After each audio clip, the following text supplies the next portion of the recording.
So, could you tell me a little bit about your personal experiences when you were researching for the Royal Commission?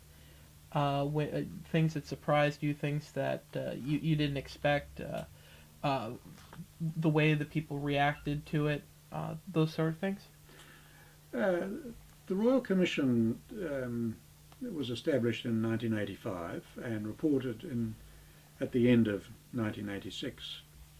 And the Royal Commission itself was headed by a judge, Justice John Wallace, now Sir John, and it had four other members. An academic, Richard Mulgan, a law professor, Kenneth Keith, now Sir Kenneth Keith of the International Court in The Hague, a former government statistician, John Darwin, and a Maori woman statistician, a demographer, Feti Wereta.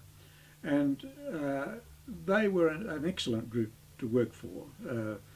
We had a small staff. There were two researchers, a secretary and a typist word processor person. So it was a very small organisation, and it worked very well together. And I think a lot of that was due to the abilities of the commissioners, who a lot of whom had done similar work in the past. They'd were non-partisan. They were independent of political parties, so there were no agendas, if you like, and there was a lot of consultation with community groups. The Royal Commission opened the door to submissions from anyone throughout the country, and quite a number of people did take the opportunity to make submissions, both written and oral, because the Commission travelled the country to hear people's views. Made a special effort to listen to Maori people, because one of its specific terms of reference was whether the system of Maori representation should continue. So the first year, I guess, was taken up with finding out what people think, finding out where the concerns were. We talked a lot to political parties, we talked a lot to members of Parliament, a lot of it off the record, so that they could say what they thought and say what they felt and talk about concerns, knowing that they're not going to be all over the newspapers the next day and so on. So it was, I think, a very productive Royal Commission. Then in the earlier part of 1986, the Royal Commission was beginning to form its own views on the various terms of reference, and the voting system was only one of I think there were 8 or 9 terms of reference that the Royal Commission had. And as part of that, the whole Commission travelled to Germany, to the UK, to Ireland and to Canada. A smaller group went to Australia. So we had the advantage of first-hand impressions of how those particular electoral systems were working, and what could be expected if their system was adopted in New Zealand. Not necessarily exactly as other countries had experienced them, because obviously a lot depends on history and circumstances and society and expectations. So then the Royal Commission came back to Wellington and got down to the really hard work of finalising drafts and circulating drafts among the members, and making sure there was a consensus, agreement on the various recommendations. And I think the chairman in particular, but the other members, worked very hard to see if they could come to unanimous agreement, because they knew it would be very important to carry their recommendations, to have unanimity. And at some personal, I should say, risk, all the members of the Royal Commission were unanimous on all their recommendations. There was, from memory, there was some slight disagreement at the margins on one issue, but other than that, all the recommendations were unanimous. And that did surprise me a little bit, although having seen the members working together and it was like a series of academic seminars in a way. There was discussion and debate backwards and forwards. There was criticism of the drafts, some of which we'd done, the researchers had done, some of which the members drafted themselves, and so on. So it was, from a professional and personal point of view, it was a very satisfying process to be involved in, and the first time I'd done anything like that, and I came away with a lot of appreciation of the members, but also of the people that we'd talked to in New Zealand, and I mean, New Zealanders have a reputation for being fairly pragmatic in their approach to matters of this kind, constitutional matters, electoral matters. There's quite a good book which the Electoral Commission, when I was there, commissioned for the centenary of our first general election, which talks about the I think the word is principled pragmatism with which New Zealanders have always approached matters of this kind, and it was my first exposure to debate among and discussion among a wide variety of New Zealanders to issues of this kind, and it opened my eyes. I mean, I don't accept all the business about ivory tower academics, but it really did give me a feel for how the grassroots of the country do approach issues of this kind. Okay.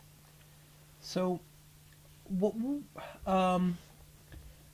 are some of the pitfalls that the people were after the Royal Commission, and you start getting into the referendum and the big debate over whether or not to switch systems? What were some of the what were some of the big criticisms of the system, and did those predictions bear out?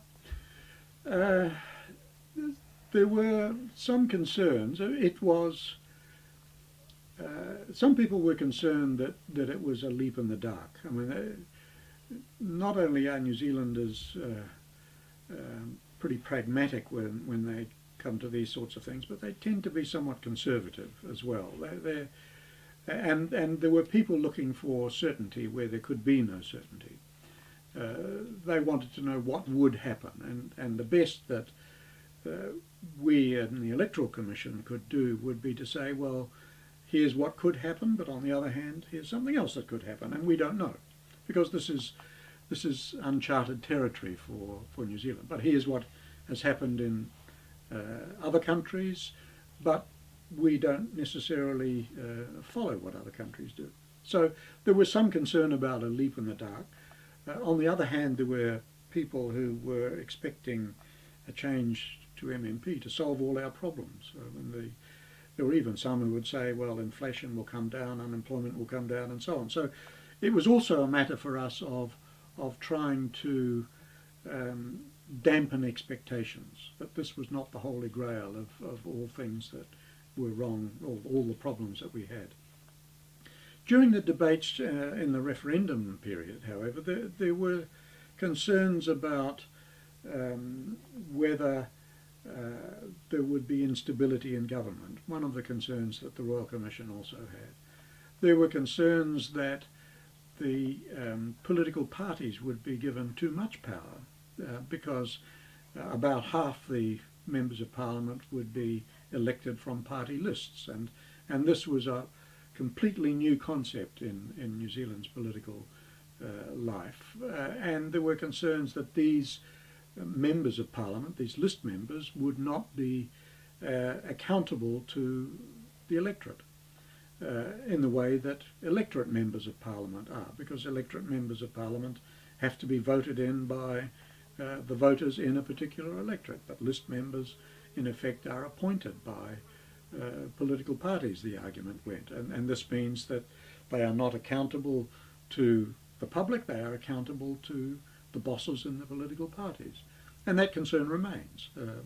There are still people who think that list members of Parliament are not really elected and not really accountable. There were concerns about the proposal for Maori representation because the Royal Commission had unanimously recommended that the separate Maori seats should be abolished. That recommendation was applauded by some but criticised by others, and the final form of MMP retained the Maori seats. And some people thought that that was divisive and we ought not to have Maori seats. There were concerns about the increase in the number of members of Parliament. The last first past the post Parliament had 99 members. The MMP system would bring an increase to 120, and some people thought that was too many members of Parliament for a small country, and there are still people who think that way. So there were a number of concerns that both during the referendum process, but also during the implementation process, that people were voicing, and some of those concerns are still around today. Sorry, one second. Do you mind if I borrow a Kleenex? Sure. Thanks. I think I'm a little bit allergic to something that... There's a lot of pollen in the air around here at the moment. And I'm sorry if I'm messing up the shot. It just... Yeah. Come over here so you can grab one. Thanks. Yeah, sorry about that. I'm here for future use. Okay. So, do you think campaigns have changed both strategically and tactically since MMP was established? Yes, I think they have, and I think it's a change for the better. As I was saying earlier, in the safe seats, the result under first past the post was a foregone conclusion, by and large. So there were no incentives for parties to campaign in those seats. Now, because it's the party vote that decides the total number of seats that parties get, parties have incentives to campaign across the whole country, even in safe seats, because a party vote in a safe seat counts the same as a party vote in a marginal seat. So no longer are elections decided in a handful of marginal seats. Maybe under the old system, maybe 20% of the seats were where the election was decided. Now parties have to campaign everywhere for party votes, and often you will get candidates for some parties in seats saying, look, I don't care whether you vote for me or not in this electorate, but cast your party vote for my party. So campaigns have changed in that way. Similarly, particularly for some smaller parties, there are some seats that are vital because smaller parties, in order to get representation in Parliament, have to either win an electorate seat or they have to get 5% of all the party votes across the whole country. So for some minor parties, electorate seats, particular electorate seats, are crucial because they are a guarantee, or they're a sort of insurance policy against not reaching the 5% threshold. So some parties will concentrate a lot of effort into getting their person elected in an electorate seat to provide that insurance policy, as well as trying to reach the 5% threshold across the whole country. Parties now will promote their lists. They will try and achieve what are called balanced lists, so that it would be unthinkable, for example, that a party, a major party or a significant minor party had a list that didn't include women in electable positions, or didn't include Maori in electable positions, or ethnic minorities, or perhaps a few young people and so on, because these composition of party lists is now a campaign tool for political parties. So campaigns have changed. Parties have to be a lot more aware of how they campaign and where they campaign than they used to be, and I think it's fair to say that some parties have taken a little while to adapt to the new incentives and the new rules, and to know how to campaign to best effect. Okay. Do you think the people who vote in MMP are voting for the people in the party, or are they voting for the policies of the party when they vote with their party vote? Uh, you're probably better to ask some people who've done specific research on this, but my impression is that it's probably some people will go for one, some for the other, and some will be a combination. The the fact that New Zealanders are now able to split their votes. In other words, I can vote for a candidate in my electorate from a different party than I cast my party vote for. So if there is a person, a candidate in my electorate who I think is the best person to represent me, then I can vote for that person irrespective of party. Or if I don't think any of them are capable of representing me as I want to be represented, I don't have to vote for anyone. I can just leave that blank, while still having a vote for the party that I prefer.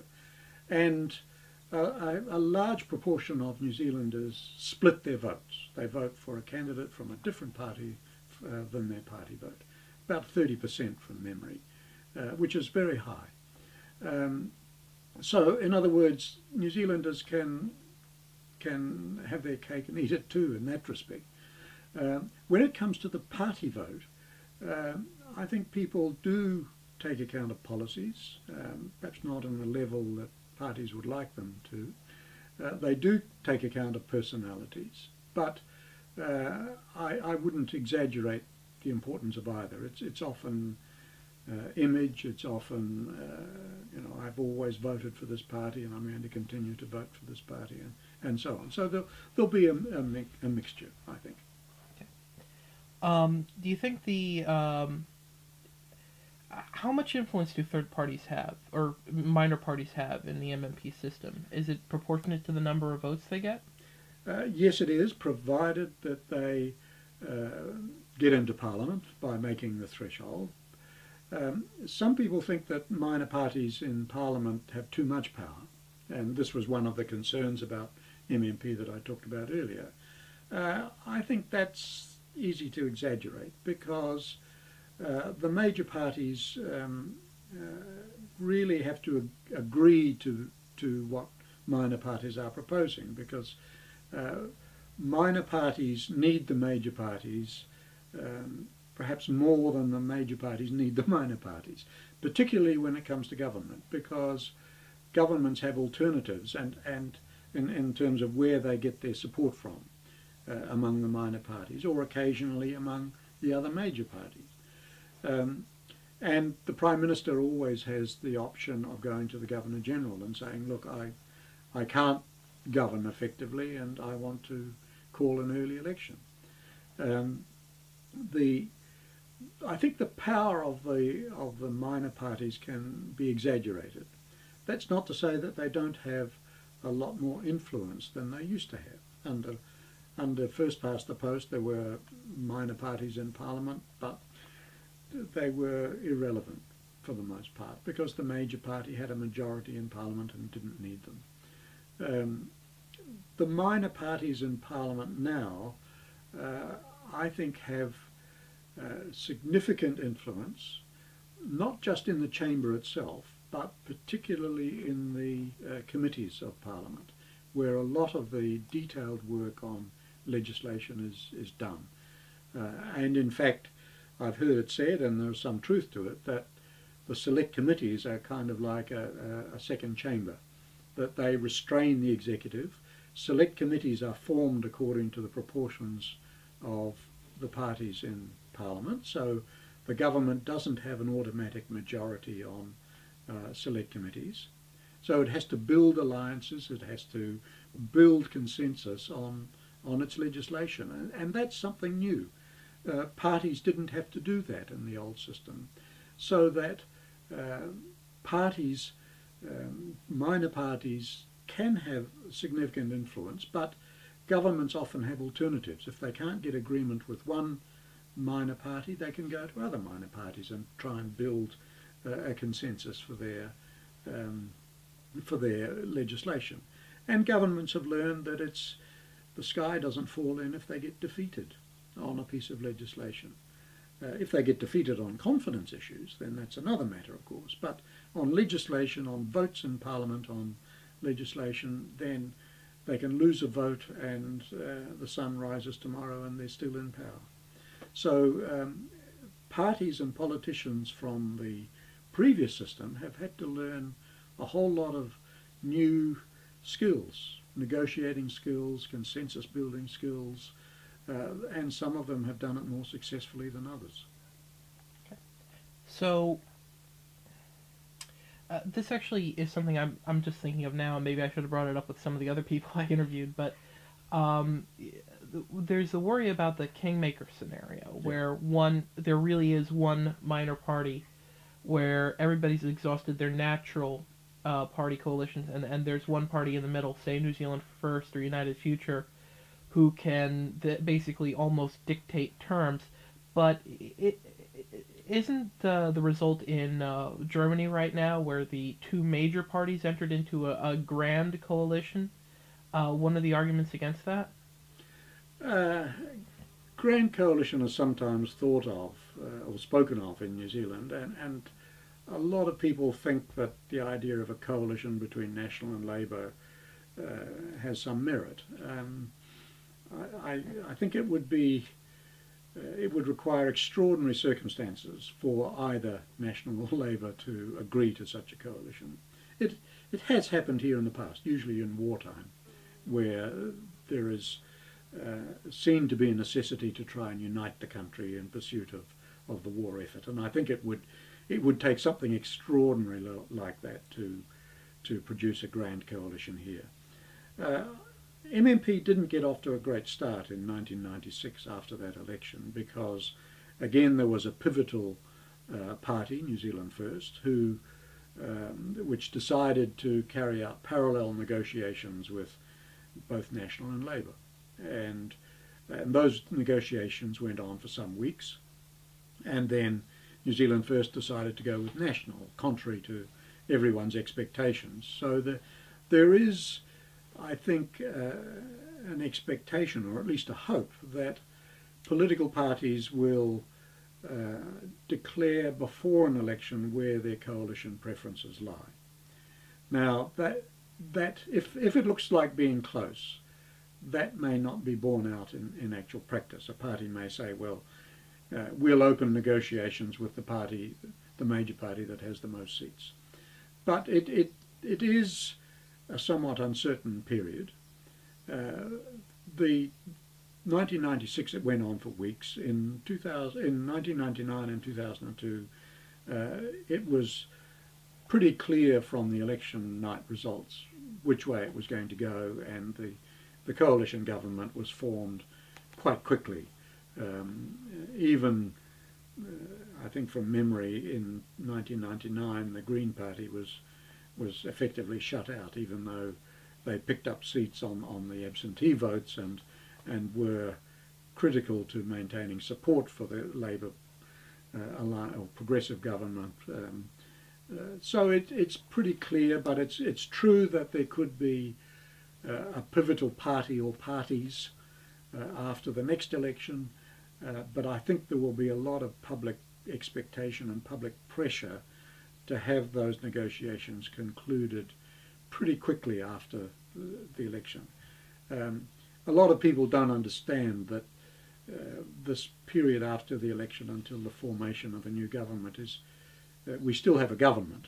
The old government continues in a caretaker capacity, so it's not as though the ship of state is totally rudderless, but people like certainty, the markets like certainty. They like to know that these things can be signalled in advance and concluded pretty quickly after the election. So I'm sure there will be media speculation about who the kingmakers are going to be, and we'll just have to wait and see to see how that unfolds. So Do you think that National and Labor have changed from big tent, broad spectrum parties to more narrow parties under MMP, or has little changed? Or There has been some change. After MMP was adopted, there was, in the period between the referendum and the uh, first MMP election, there was a lot of, or seemed to be a lot of, movement out of the major parties into either existing small parties or to form new parties. Because one of the cements, if you like, one of the glues that held the major parties together was the fact that minor parties didn't do very well under first past the post. Once that glue was weakened, then MPs were willing to chance their luck. And as you say, the major parties were broad spectrum, and people at either ends of the spectrum for each of the major parties decided to have a go with a vehicle that more faithfully represented their views. Some of those parties have survived, others have not. So I think the two major parties are still pretty broad spectrum, but perhaps not as broad spectrum as they used to be. So you have the ACT Party, for example, which was formed by a combination of people from National and Labor. United Future, similarly. The Alliance Party, which is no longer with us in the same form, or at least disintegrated, was formed from people with more sympathies towards the left of politics, and so on. So I think the party system took a little while to settle down, perhaps longer than I would have expected, but it's pretty clear now what the dimensions are. The parties, the minor parties, have forged identities for themselves, so people know pretty much what they stand for. Do you think there were any effects of MMP that the Royal Commission did not anticipate? Yes, probably. They didn't anticipate the long negotiations after the first MMP election. They didn't anticipate the degree of switching of parties that occurred. I didn't anticipate. I think MMP's taken a bit longer to settle down than I anticipated. I think the 1996 election, with the coalition negotiations, the breakup of the coalition, and so on before the 1999 election, was not anticipated and didn't help MMP. But since 1999, I think MMP has settled down. People pretty much know what it's about. It's always being tested, of course. And to a lot of people, I think MMP doesn't mean just an electoral system. It means a style of government. It means if they don't like what the government's doing, then they say they don't like MMP. Even though I know that there's been research which shows that people do like, when asked in a neutral kind of way, do like the principle of proportionality that underlines or underlies the operation of MMP. So people will approve of that principle but say they don't like MMP, but perhaps in saying that they don't like what the current government elected by MMP is doing. Okay.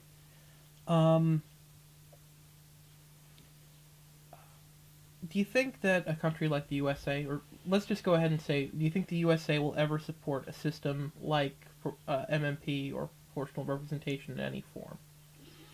I know that there have been experiments with proportional representation in parts of the USA, and you will probably know better than I. In New England, I think some councils, town councils, are elected by STV. I know was it the New York school boards were elected by STV, and so on. So there has been some dabbling, but and I'm no expert on the USA's political system, but I would think it's unlikely in my lifetime.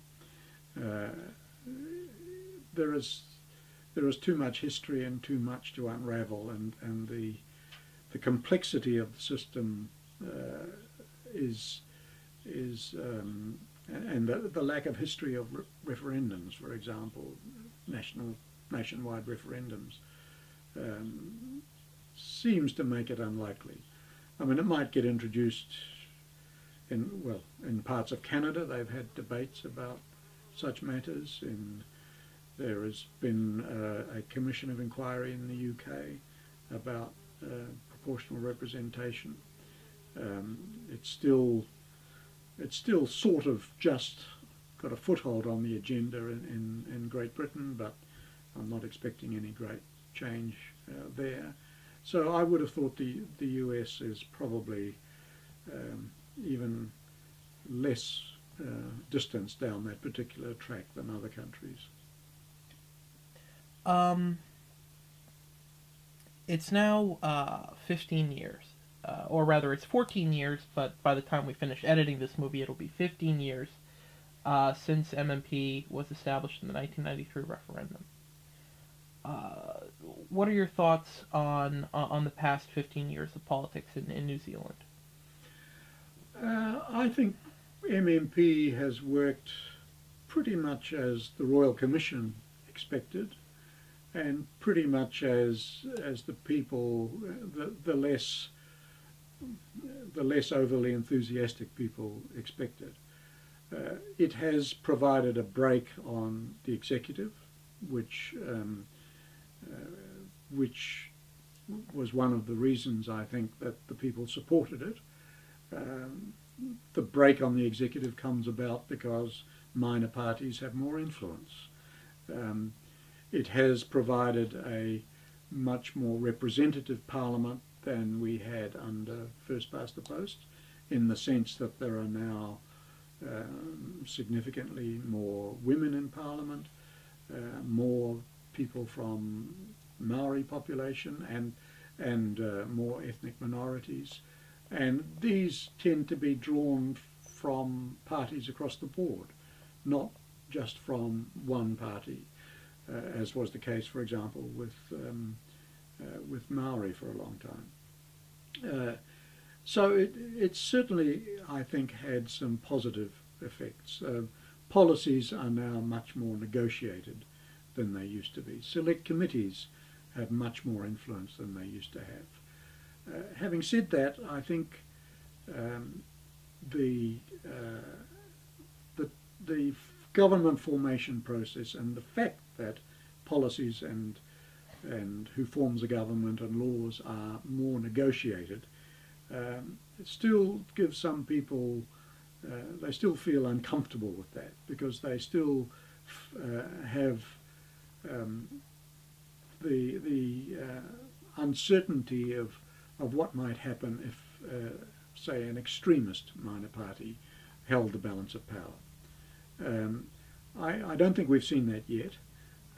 I think it's unlikely that a major party would capitulate to an extremist political party, because the major party that's in a position to form a government, if it fails, it can always go to the Governor-General and say, look, we can't form a government, and we recommend another election, which would leave the decision again open to the public. So I think the last 15 years or so have been positive. I think they have resulted in governments and policies and lawmaking processes that are an improvement on what they were before. It wasn't totally a leap in the dark, as some people thought it was, and I think if we get a few more elections like the most recent ones, then in terms of the process and in terms of producing governments that can govern, then I think MMP will have cemented its place in the New Zealand political scene. Okay. Going back again to the how are we doing on time? And Oh, fine. okay, going back again to the days of the Royal Commission. what was the moment that you realized that all the commissioners were going to recommend MMP? Uh, I think it came quite late in the piece. I think it came maybe around the middle of 1986 when we had done a lot of drafting, when we had investigated at first hand the um, systems as they operated in other countries. I think it came down fairly quickly to a choice between first past the post, and the Royal Commission report, I think, stresses that first past the post did have some real advantages. It wasn't a dead duck by any means. Uh, MMP, I think, um, was a number of the Royal Commissioners were leaning towards MMP. Um, One perhaps was leaning towards STV on the grounds that STV was meant that every member of Parliament was directly elected by the public rather than having a list system. And I think during the process of debate and discussion, sometimes in the full commission, sometimes just one-on-one, sometimes in small groups over a cup of coffee and so on, I think the MMP gradually began to emerge as the consensus, as the principal alternative to first past the post. And I think the strong desire among the commissioners for a unanimous set of recommendations, I think that also played a part. So I think the commissioners were flexible. They were extremely well-intentioned and determined to make a good process and to write a good report, and I think they succeeded. So the unanimous recommendation was for MMP, but I think it would be fair to say that no one ever expected it would be implemented within a 10-year period. We thought we were writing, and the commissioners thought they were writing for a much longer time scale than that. As it's turned out, MMP is with us. I think it'll be here to stay for the foreseeable future. But 20 years ago, that was by no means a foregone conclusion. What was your proudest moment in your work with with the Royal Commission and the Electoral Commission? I think seeing the referendum succeed. I think seeing the Royal Commission reported in 1986. The referendums, the first of which was held on the 99th anniversary of Women's Suffrage Day. Seeing that one succeed, seeing the referendum in 1993 succeed, and then seeing the first MMP election held, I think they were sort of vindications of the ability or the opportunity of the ordinary people, the voters, to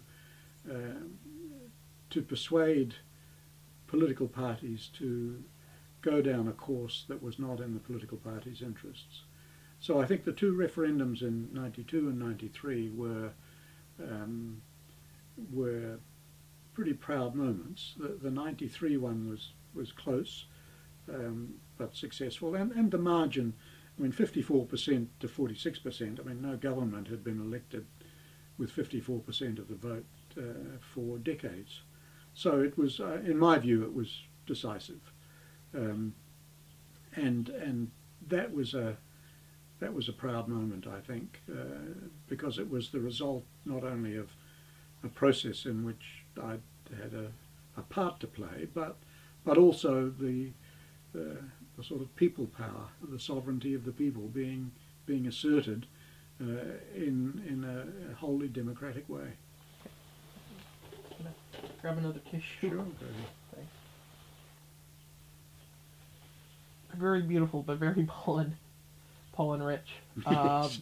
This time of the year, Yeah. it's everywhere. So, where were you when you heard the election results in 1992? The referendum results. The referendum results. I think I was at a friend's house watching it on television. Okay.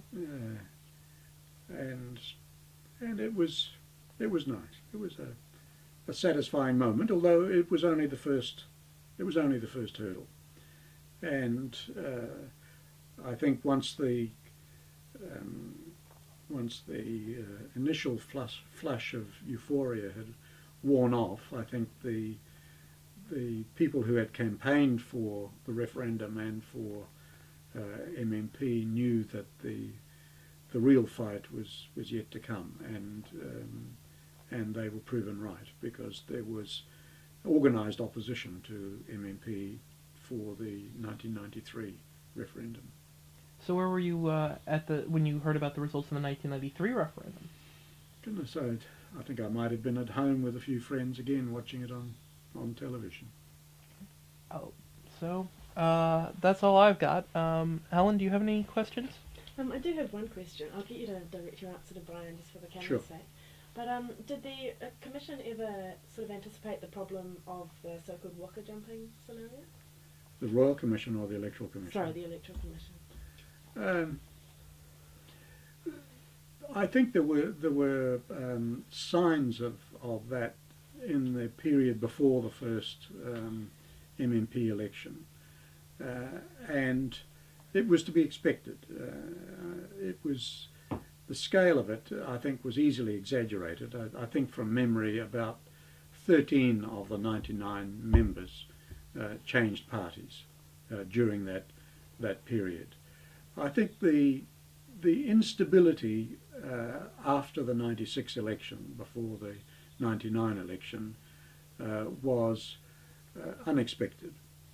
We didn't expect the long negotiations to form a government. We didn't expect the party hopping that occurred during that period. But again, I think my personal view was that it was part of the settling down process and would eventually come to an end. I think the public, it didn't do the image of MMP any good at all among the public, although we didn't get to the situation where they've got to in other countries, where inducements were used, government ministries and so on were used to try and promote party hopping. We didn't get to that point, but it was certainly unsettling. It was certainly a major part of our public information and education efforts to try and put it in perspective, and to say to people, well, if you don't like what those people are doing or those parties are doing, you don't have to vote for them next time there's an election. Okay. One more question as well. Sure. With the power of retrospect again, would you still have, do you think the 5% threshold would still be, would that level of threshold have been recommended? I think so. I think 5% is about right, because it demonstrates a significant level of support throughout the whole country, and I think a lot of parties were formed in the transition period before MMP, not realising that 5% is a lot of votes. It's about 100,000 votes across the country, which is a lot. There has been some discussion about whether the one electorate seat alternative should remain. I think the Royal Commission was considered that and decided that, first of all, there was a similar system in Germany where on which our system was modelled, although there it was 3 seats, but they have a much larger parliament. Secondly, some of the minor parties that were elected to New Zealand, to the Parliament under first past the post, said, well, if you get one member of Parliament in, what can that person do? They're only one member, but they become the kind of focus for all the supporters of that party throughout the whole country. So the Royal Commission decided that getting one electorate seat should allow a party to compete for a share of all the seats, a proportional share, on the same basis as everyone else, and that has produced some anomalies. The Christian coalition in the first election got 4.3% and got no seats, where I think New Zealand First got fewer party votes but got one electorate seat, so they were part of the proportional calculation. So it's arguable both ways, but I think it's on the whole, on balance, I would say it's justified to have the one seat exemption to the 5% rule, but I think the 5% rule is correct. Okay. That's All right. everything from me, thanks. All right. Is there anything else that you wanted to add or to say to America or anything like that? No, I wouldn't presume to say anything to America. Okay. All right. Well, thank you very much for My pleasure. For your helping out and sharing your home with us for this brief time. Not a problem. Okay. Let me grab the recorder. Yeah.